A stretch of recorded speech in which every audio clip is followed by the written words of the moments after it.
maadui yanaingia, kwa sababu moto unaondoka. Ukiwa mtu wa moto uweze kukaliwa na mapepo.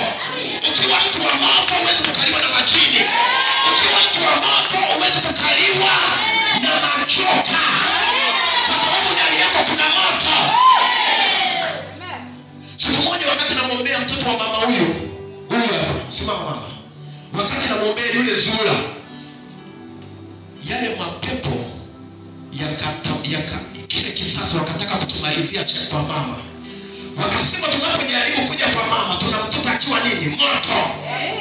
Bwana Yesu asifiwe sana. Wakasema huyu mama ana kielele, anamleta mtoto wake aombewe kanisani. Kwa hiyo ndio maana tunapotaka kwenda kwake, tukiwa mahali yetu kimtazama, unajua maadui wachawi, waganga au yule aliye akitaka kupiga hadi moja kwa moja anakupiga.